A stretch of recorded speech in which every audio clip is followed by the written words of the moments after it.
वार्तांकन रोखठोक बातमी।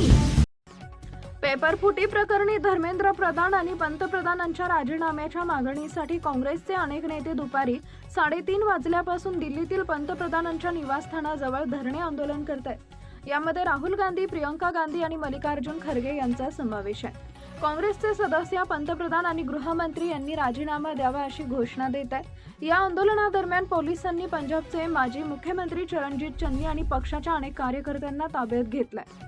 काँग्रेसचे आंदोलन अत्यंत गुप्त ठेवण्यात आले होते। राहुल यांच्यासह सर्व नेते काँग्रेस अध्यक्ष खरगे यांच्या निवासस्थानापासून पंतप्रधानांच्या निवासस्थानापर्यंत पायी चालत गेले। ते 100 मीटर अंतरावर असताना माध्यमांना माहिती देण्यात आली।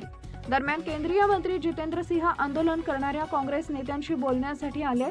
ते सध्या राहुल गांधी यांच्याशी चर्चा करत आहेत। मंगळवार सकाळपासूनच पंतप्रधान मोदी आणि संरक्षण मंत्री राजनाथ सिंह यांच्यासारख्या प्रमुख नेत्यांनी सोशल मीडियावर खरगे यांना वाढदिवसाच्या शुभेच्छा दिल्या।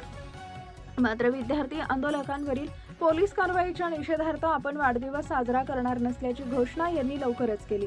राहुल गांधी म्हणाले, पंतप्रधान मोदींना वाटते की ते उत्तर न देता परिणामांना सामोरे न जाता सुटू शकतात, पण ते तसे करू शकणार नाही आणि निश्चितच यावेळी तर नाहीच। मी प्रत्येक देशभक्त भारतीयाला आवाहन करतोय की ज्यांना वाटते की आपल्या विद्यार्थ्यांना न्याय मिळायलाच हवा, पंतप्रधानांच्या निवासस्थानासमोरच्या मागच्या आंदोलनात सामील व्हा। भारतातील विद्यार्थ्यांच्या आवाजाकडे दुर्लक्ष केलं जाऊ शकत नाही। Dharmendra Pradhan, he's an intermediary. Absolutely, he should resign. But Dharmendra Pradhan hasn't beaten up these students. Home Minister has. He should resign. And Home Minister reports to Prime Minister. He should resign. What is going on?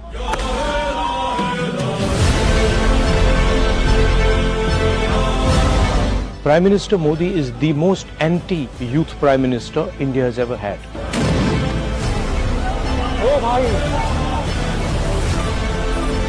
महाराष्ट्रातील महत्त्वाच्या आणि ताज्या बातम्या पाहण्यासाठी आमच्या जय हो news चॅनलला subscribe करा आणि बेल आयकॉन प्रेस करा।